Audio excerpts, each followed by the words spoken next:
ايه ده نفد، بس هو لما وقع على الارض خد علقه من كل زمايله. فاني بص مش طبيعيه. عبد الظاهر بيعيد يعني امام عاشور مره هيعور زمايله، هيجيب لهم بقى. الواحد دلوقتي يخاف يجيب جون من امام عاشور، يعني وانت بتجيب جون لازم تقعد تدور امام عاشور فين عشان تستخبى. لكن فيريرا عايز ايه؟ ده عنوان كبير قوي. فيريرا عندك كل القوه دي وعندك كل اللعيبه بالامكانيات دي، بتبتدي كده ليه؟ اسئله غريبه. فلسفه زياده؟ قلنا عليها، قلت قبل المباراه قد تكون فلسفه زياده. ان انت توظيفك للجزيري واليوسف حسن مش مفهوم. توظيف اطراف الملعب تايه. افقدت زيزو قوته، كل حاجه سلبيه. وعواد كسب بامبو في عز ده كله. لان بامبو كان لازم يجيب جول من الفرصتين دول. يعني او كاونتر اتاك اللي بيعمله البنك الاهلي لمنطقه ثانيه خالص.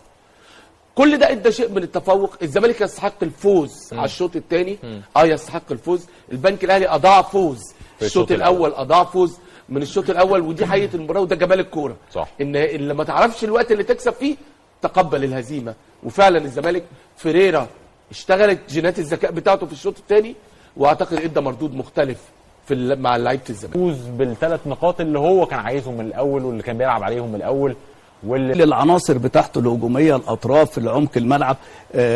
يوسف اسامه نبيه لعب الناحيه الثانيه. اما لعب عمر جابر بدا ينشط الناحيه اليمين. بقى عندك ناحيه الشمال زيزو راح اشتغل فيها بشكل كويس جدا. فانت برضك المحلل الفني بيقعد يكتب الحاجات دي. انت جبت هدف ازاي او جه في هدف ازاي.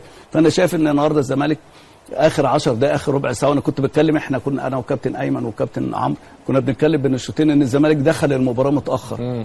الزمالك دخل المباراه ما نزلش كباله. يعني ما نزلش كباله، الزمالك دخل المباراه. فرق حسيت ان نادي الزمالك في تنظيم في الاداء. 60 بالظبط ساعه بعد ما اللقاء ابتدى. يعني كابتن ايمن، يعني يوسف اسامه نبيه انقذ فيريرا من انتقادات عنيفه النهارده لو كان اللقاء خلص بتعادل سلبي وباداء زي ده. ده اكيد. الشوط الثاني الزمالك غير. فيريرا الشوط الاول مع الزمالك غير فيريرا الشوط الثاني مع الزمالك.